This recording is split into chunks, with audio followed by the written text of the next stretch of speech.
Welcome back, students. Let us again start the definite integral with substitution. So definite integral with substitution आपको करना क्या है यहाँ पर इस केस में कि जो आप सब्स्टिट्यूट करते हैं, ठीक है ना, जो आप सब्स्टिट्यूट करेंगे तो आपको लिमिट को भी चेंज करना है। जो आपकी लिमिट्स हैं वो x की वैल्यू होती है a टू b में, तो जब आप उसको t में चेंज कर दोगे, किसको, वेरिएबल को, तो लिमिट्स भी t की फॉर्म में चेंज हो जाएगी। So first question we are having 0 to 1 x divided by x square plus 1। तो अगर आपको थोड़ा सा भी याद है, थोड़ा सा भी ध्यान है, तो 7.2 जब हमने सब्स्टिट्यूशन स्टार्ट किया था वहां पर भी पहला क्वेश्चन यही था, बस वहां पर ये 2 नहीं था, यहाँ पर ये 2 नहीं है, वहां पर 2 था, मतलब 2x था वहां पर, बट क्वेश्चन बिल्कुल सेम है। लेकिन अब इसको कैसे सोल्व करना है देखिए, तो put x square plus 1 equals to t, x square plus 1 को t पुट कर लेते हैं, तो ये तो आपको पता ही है 2x dt बाई dx, मतलब x dx dt बाई 2। तो आपका क्वेश्चन बना 1/2 1/t dt। अब जब बात हो रही है लिमिट्स की, क्योंकि आप यहाँ पर क्या कर रहे हो, सब्स्टिट्यूशन यूज कर रहे हो, थोड़ा बहुत आपने लास्ट एक्सरसाइज में भी किया था, बट हमने पहले t की वैल्यू पुट करके फिर लिमिट्स पुट की थी, बट हम ऐसा इतना लंबा क्यों करें, जो आपने t में चेंज कर ही लिया तो इन लिमिट्स को भी t में चेंज कर लो और डायरेक्ट आप आंसर निकाल लो। वापस क्यों इसको x में चेंज करके लिमिट पुट करेंगे। चलो ये तो आसान सा क्वेश्चन है, आगे बड़े बड़े क्वेश्चन होंगे तो डिफिकल्टी हो सकती है। तो इसके लिए क्या लॉजिक लगाएंगे कि बेटा ये x 0 है और x 1 है, और आपने t को ये पुट किया है, तो आप लिखेंगे अगर x 0 है तो t कितना होगा 1, और अगर x 1 है तो t कितना होगा 1 का स्क्वायर 1 प्लस 1 2, तो लिमिट बिकम्स 1 to 2, ठीक है। तो it is 1/2 log t, limits हैं 1 to 2, 1/2 log 2 माइनस log 1, और log 1 होता है 0, तो 1/2 log 2 is the answer, ठीक है। तो there is no need to put the value of t जो कि x के टर्म्स में है, नहीं, आप डायरेक्ट भी कर सकते हैं, क्योंकि कुछ क्वेश्चंस में आप सोचेंगे कि x की वैल्यू पुट करके बाद में पुट कर ले तो आसान है, ठीक है, हो सकता है, लेकिन कुछ क्वेश्चन ऐसे होंगे जो बहुत डिफिकल्ट बन जाएंगे। अब ये क्वेश्चन देखिए, ये आप ऑलरेडी सोल्व कर चुके हो पहले, साइन और कोस की फॉर्म है, तो नॉर्मली हम किसी को भी टी पुट कर सकते थे साइन कोस में, लेकिन यहाँ पर रूट में कौन है, साइन है, तो नॉर्मली हमने क्या देखा है कि जो रूट में होता है उसे ही हम टी पुट करते हैं। तो put sine phi as t, और इनफैक्ट टी स्क्वायर, रूट हट जाएगा ना, तो डेरिवेटिव करेंगे cos phi 2t dt by d phi, तो डी फाई की वैल्यू आ जाएगी, मतलब cos phi d phi 2t dt, ठीक है। तो जो क्वेश्चन आपका है इसको आपने पुट कर लिया t स्क्वायर, ठीक है, cos, इसमें जो कि cos 4 है, तो cos 4 ये cos 5 है, तो cos 5 का एक cos तो यहां चला गया आपका, इसमें 2t dt में, मतलब cos 5 d 5, अब बचा कितना cos 4, अब cos 4 5, बड़ी तो हो जाएगी, गड़बड़ हो जाएगी, ये 5 में है, ये t में, ये t में, तो इसको आप ऐसे नहीं लिखेंगे, तो क्या करेंगे, इसे t में चेंज करेंगे। अब cos 4 क्या होता है, cos स्क्वायर का स्क्वायर, और cos स्क्वायर क्या होता है 1 माइनस साइन स्क्वायर, तो साइन स्क्वायर, आप साइन है आपका t स्क्वायर, मतलब कि 1 माइनस t4 स्क्वायर। अब बात आती है लिमिट्स की, तो आप लिमिट को भी चेंज करके दिखाएंगे कि अगर आपका फाई 0 है, फाई 0, ये फाई 0 अगर है तो t साइन 0, साइन 0 0 होता है। फिर अगर फाई आपका π/2 है तो t साइन π/2 1 होता है, तो t विल बी 1, तो it is 0 to 1, instead of 0 to π/2 ये क्या हो जाएगा 0 to 1, राइट। अब ये t है, ये t और ये t स्क्वायर मतलब 2 बाहर ले लेते हैं, इसको खोल लो, 1 plus t8 minus 2t4 dt, तो 2 बाहर 0 to 1, अब इसको मल्टीप्लाई कर लो, t10 2t6 t स्क्वायर। देखिए आंसर कितना आसान है इंटीग्रेशन करना। तो ये क्या हो गया, 2 बाहर t11 बाई 11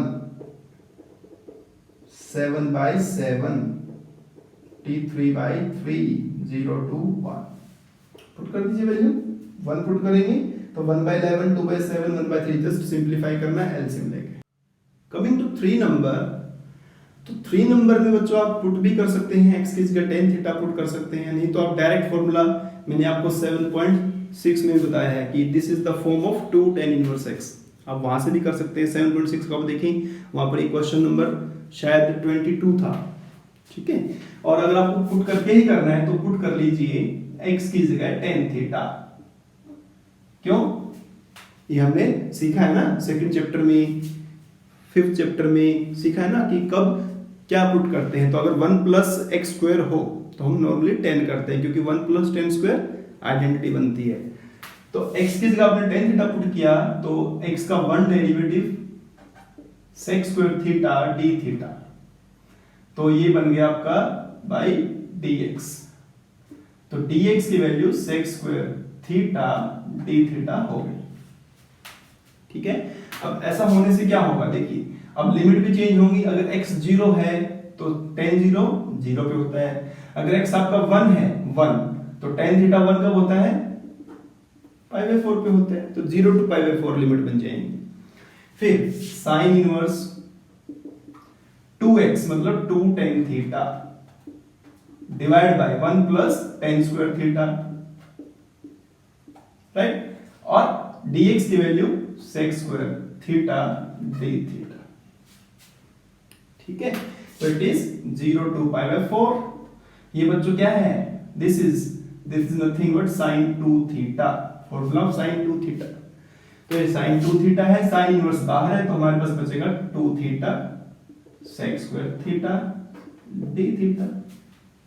तो ये भी अगर आप ध्यान से देखें 7.6 में क्वेश्चन नंबर 12 था, 7.6 में थीटा sec स्क्वायर थीटा। बस आपको इसे फर्स्ट मानना है, इसे सेकंड मानना है, बाई पार्ट्स लगाना है, लिमिट पुट करनी है, आंसर जरूर मिल जाएगा आपको, ठीक है। कर लेना अपने आप। नेक्स्ट क्वेश्चन, अगर आप इसको ध्यान से देखें तो ये भी देखने से याद आ रहा है आपको, है ना। कौन सा क्वेश्चन था, 7.2 में 7 नंबर था, सेम क्वेश्चन था, x plus 2 under the root. बस लिमिट नहीं थी ना, तभी तो ये यहाँ दिया, नहीं तो दोबारा क्यों देता है आपको ये।